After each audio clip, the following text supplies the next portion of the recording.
నమస్తే, welcome to BCN news. నేను విజయలక్ష్మి. ముందుగా ముఖ్యాంశాలు.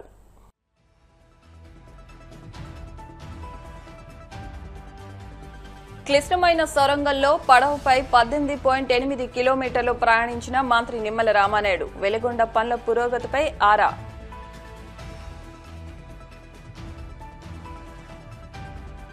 మహిళల ఆత్మగౌరవాన్ని కించపరిస్తే వత్తాసు పలుకుతారా? కూటమి నేతలపై తీవ్ర ఆగ్రహం వ్యక్తం చేసిన శాసనమండలి విపక్ష నేత బొత్స సత్యనారాయణ.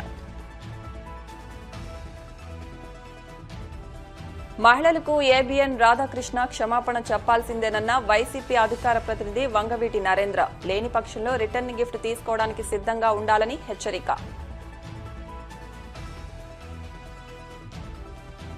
తిరుమల శ్రీవారిని దర్శించుకున్న బీజేపీ ఎమ్మెల్యే సుజనా చౌదరి. ఆలయ మర్యాదలతో స్వాగతం పలికిన అధికారులు. వెలిగొండ ప్రాజెక్టు పనుల పురోగతిని క్షేత్రస్థాయిలో పరిశీలించేందుకు రాష్ట్ర జలవనరుల శాఖ మంత్రి నిమ్మల రామానాయుడు సాహసోపేత యాత్ర చేపట్టారు. శ్రీశైలం ప్రాజెక్టు కొల్లం వాగు నుంచి అత్యంత క్లిష్టమైన వెలిగొండ సొరంగంలో ఆయన ఏకంగా 18.8 కిలోమీటర్ల మేర పడవలో ప్రయాణించి పనులను సమీక్షించారు. ఈ సుదీర్ఘ ప్రయాణంలో టన్నెల్ 2లో 12వ కిలోమీటర్ వద్ద నిలిచిపోయిన టీబీఎం యంత్రాన్ని పరిశీలించి సమస్యలను అడిగి తెలుసుకున్నారు. ఈ సందర్భంగా ఆయన మాట్లాడుతూ సీఎం చంద్రబాబు నిర్దేశించిన లక్ష్యం మేరకు 2026 జూన్ నాటికి వెలిగొండ ప్రాజెక్టును పూర్తి చేయడానికి అన్ని చర్యలు తీసుకుంటున్నామని స్పష్టం చేశారు.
పత్రికా స్వేచ్ఛ పేరుతో ఎల్లో మీడియా వైసీపీ నేతల కుటుంబ సభ్యులను మహిళలను ఉద్దేశించి చేసిన అసభ్యకర వ్యాఖ్యలు అత్యంత జుగుప్సాకరమని వైసీపీ ఎమ్మెల్సీ బొత్స సత్యనారాయణ మండిపడ్డారు. విశాఖలో జరిగిన మీడియా సమావేశంలో ఆయన మాట్లాడుతూ రాజకీయ విమర్శలు చేయలేక నేతల భార్యలను కించపరిచేలా వీకెండ్ కామెంట్స్ చేయడం జుగుప్సాకరమని ధ్వజమెత్తారు. ఈ నీచపు రాతలకు నిరసనగా శాంతియుతంగా ధర్నా చేస్తున్న వైసీపీ కార్యకర్తలను రౌడీ మూకులని సంబోధిస్తూ ముఖ్యమంత్రి చంద్రబాబు, లోకేష్, పవన్ కళ్యాణ్లు రాధాకృష్ణ అరాచకానికి మద్దతు తెలపడం సిగ్గుచేటని విమర్శించారు. దురదృష్టం, రాష్ట్ర ముఖ్యమంత్రి, వారి తనయుడు, ఉప ముఖ్యమంత్రి వారి కన్నులు చూస్తే చాలా శోచనీయం. ఖండిస్తున్నాం. వార్త ప్రజాస్వామ్యం మీద వచ్చి యుద్ధం అంటారు. ఏం చంద్రబాబు నాయుడు గారు, వారు మాట్లాడిన పలుకుల ముందు మీరు ఖండించవలసిన ఆవశ్యకత ప్రజాస్వామ్యంలో ఉందా లేదా? మీరు నిజంగా సాంప్రదాయాన్ని నేను గౌరవించిన వాళ్ళైతే అంటే నా ఇంట్లోకి వస్తూ ఒకటి, పక్కింట్లోకి వస్తూ ఒకట, ఏమిటి మీ ద్వంద్వైఖరి? అన్న మాటలు అన్నిటిగా ఆపాదించుకొని లేనిపోయిన సృష్టించి మీరు మీ కుటుంబ సభ్యులు ఎంత హంగామా చేస్తారో ఈ రాష్ట్ర ప్రజలు చూశారు కదా. దాన్ని ఎవరు సమర్థించలేదు కదా. ఈరోజు సాక్షాత్తు ఆ పత్రికా అధిపతి మాట్లాడిన మాటల్ని మరి మీరు ఖండించవలసిన అవసరం ఉందా లేదా? ఇది ప్రజాస్వామ్యంలో ఈ సాంప్రదాయం కొంచెం చెప్పాల్సిన అవసరం ఉందా లేదా? మీకు ఎందుకు ఈ కార్యక్రమం చేయలేదు? తిరిగి పైపెచ్చు మీరు వచ్చి ప్రజాస్వామ్యం మీద దాడి అంటారా? మీ కొడుకు వచ్చి మా ఇంటికి ఎంత దూరం మీ ఇంటికి ఎంత దూరం అని చెప్పి అని బెదిరిస్తారా? ఏంటిది? మీ ఉప ముఖ్యమంత్రి వచ్చి ఆయన వరకు వస్తారు, వచ్చి ఆయన ధర్నా చేస్తాడు వెళ్ళి అదే ఆఫీసులో ముందు, అదే ఆఫీసు ముందు కూర్చొని. ఇప్పుడు వచ్చి దాన్ని ఖండించవలసిన అవసరం లేకుండా తిరిగి ఇవాళ చేయడం తప్పునే అంటాడు. ఎక్కడికి వెళ్ళిపోతుంది ప్రజాస్వామ్యం? ఎక్కడికి వెళ్తుంది ఈ పత్రికా స్వేచ్ఛ? భార్యలకి తోడపడిన చెల్లికి మరి లేదా వ్యత్యాసం? ఏం మాటలు? అదే ఉపమానం. ఎన్నో ఉపమానాలు ఉన్నాయి చెప్పడానికి, కానీ ఇదా ఇది న్యాయమా? తిరిగి పైపెచ్చు దాన్ని విత్డ్రా చేసుకోకుండా, జరిగిన తప్పును ఒప్పుకోకుండా తిరిగి సమర్థించుకుంటూ ఈ సోకాల్డ్ ఈ రాష్ట్ర ముఖ్యమంత్రి తనయుడు ఉప ముఖ్యమంత్రి వాళ్ళు వచ్చే కన్నంలా ఎక్కడ ఏంటిది? ఇది తప్పు అనిపించలేదు, సిగ్గు అనిపించలేదు మనకి. అసలు మాట్లాడటానికే బాగలేదు కదా ఆ భాషని. మీ పార్టీ అభిప్రాయం మీది, మా పార్టీ అభిప్రాయం మాది. మళ్ళీ చెప్తున్నాం, ఆ ప్రాంతం వచ్చి అభివృద్ధి చెందితే బాగుండు, దాన్ని కూడా రాజధాని పరిధిలోకి తీసుకొస్తే బాగున్నది మా పార్టీ అభిప్రాయం. తప్పేంటి అంటే అభిప్రాయం? రెండు మాటలు నువ్వేం చెప్తే దానికి వచ్చి తానా అంటే తందానని వెనక చెప్పడానికి మేమేమైనా వస్తాసా? పోనీ నువ్వేమైనా మంచి చెప్తే మంచి చేయడానికి ఏం చేసావు నువ్వు? రైతులు మప్పెట్టడం కాదు అది. అమాయకులు తాలూకా ఆశలతో ఆటాడుకుంటూ మీ అవినీతి పరిపాలన కోసం ఇవాళ ఆ కార్యక్రమం చేయట్లేదా? ఏమవుతుందో అర్థం అవట్లే, ఏం చేస్తున్నారో అర్థం అవట్లేదు. ఏదో ఒక డైవర్షన్. ఇప్పుడు వచ్చి మేము చెప్పాం, విశాఖపట్నంలో వచ్చి గీతంలో సొంతంగా నీ కుటుంబ సభ్యులే సుమారు 5,000 కోట్ల భూములు ఇచ్చి వాళ్ళు దోపిడీ చేస్తున్నారు, కట్టాలు అవుతున్నాయని దాని మీద ఏమైనా తెలియదు, కానీ దాని మీద ఆలోచన ఉందా? ఎందుకు దాని మీద మాట్లాడట్లేదు? ఎందుకు ఆలోచన చేయట్లేదు? తిరిగి పైపెచ్చు ఏంటిది? ఎవరో మీ తాలూకా తాటా ఎగ్జాంపుల్ కుందేలు బెదరచ్చాడు, కానీ ఇవాళ ఈ పార్టీ బెదరదు. చూశాను ఇవాళ ఇప్పుడు టీవీలో చూస్తుంటే అల్లరి మొగులు రౌడీ గ్యాంగు వాళ్ళ మంత్రులకు వచ్చి మీరు పెట్టే పేర్లు అవా, శాసనసభ్యులకు వచ్చి మీరు పెట్టే పేర్లు అవా, ఎమ్మెల్సీలకు వచ్చి శాసనమండలి సభ్యులకు వచ్చి మీరు పెట్టే పేర్లు అవా, వాడు తలగా అదే మాట్లాడతారు. మీకు అదే కనిపిస్తుంది.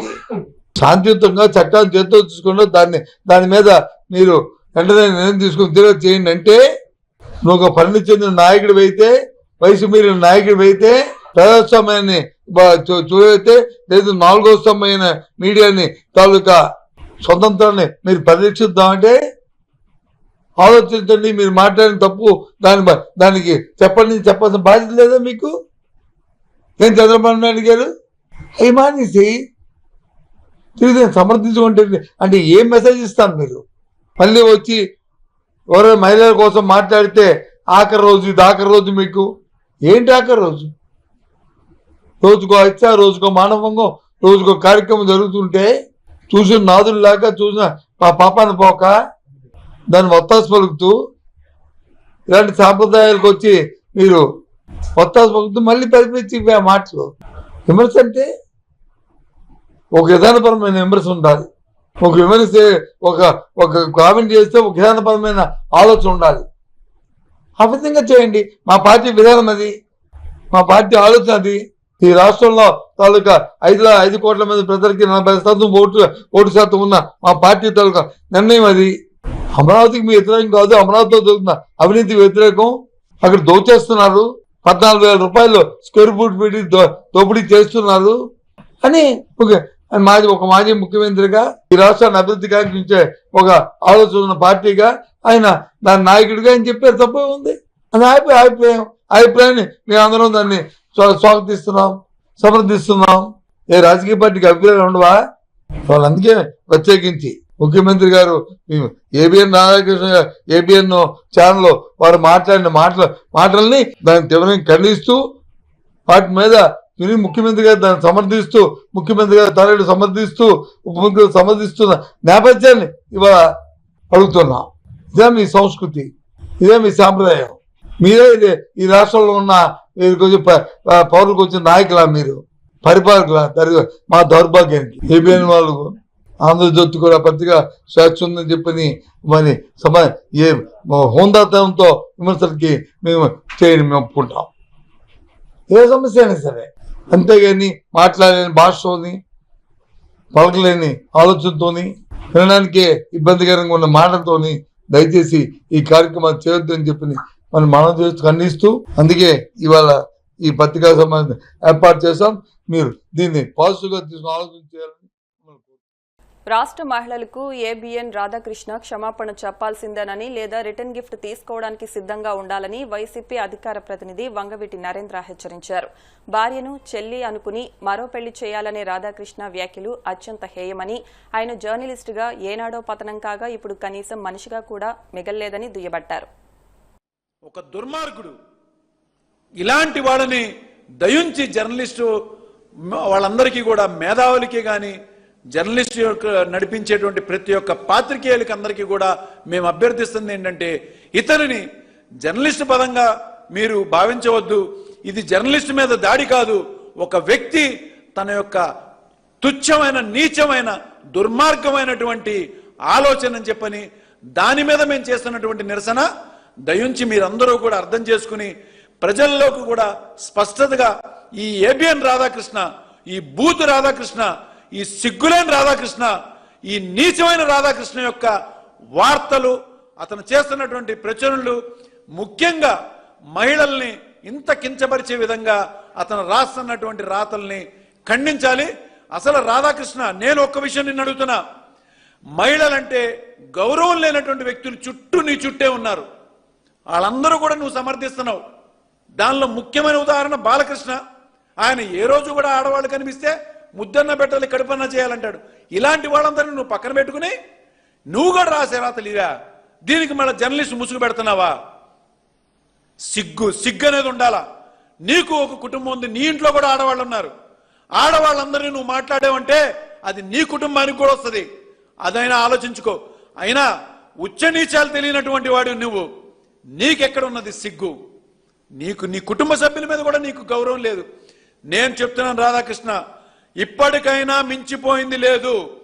జర్నలిజం ముసుగులో నువ్వు చేస్తున్నటువంటి ఈ అడ్డగోలు వ్యవహారాలు, ఈ బ్లాక్ మెయిలింగ్ వ్యవహారాలన్నీ కానీ ఆపకపోతే వైఎస్ఆర్ కార్యకర్తలకి, వైఎస్ఆర్సీపీ కార్యకర్తలకి, వైఎస్ఆర్సీపీలో ఉన్న మహిళలకి, ఈ రాష్ట్రంలో ఉన్నటువంటి మహిళలందరికీ కూడా నువ్వు క్షమాపణ చెప్పేంత వరకు మేము ఈ నిరసన ఆపము. నిజంగా గన మేము తిరుగుబాటు చేస్తే ఇవాళ మా వాళ్ళు అక్కడ చేసినటువంటి నిరసనలో నీ బిల్డింగ్ కానీ, నీ కార్లు కానీ ఏనాడో ధ్వంసం అయిపోయి, మీరు చేస్తున్న విధంగా గన మేము నిరసన తెలియజేస్తే ఇప్పటికైనా అర్థం చేసుకుని మేము శాంతియుతంగానే చేస్తున్నాం. చిత్తశుద్ధితో తప్పైపోయింది. ఇప్పటి వరకు నేను రాసిన రాతలు కానీ, నేను అన్న మాటలు కానీ అన్నిటికీ నేను క్షమాపణ చెప్తున్నానని చెప్పని చెప్తే నువ్వు బ్రతికిపోతావు.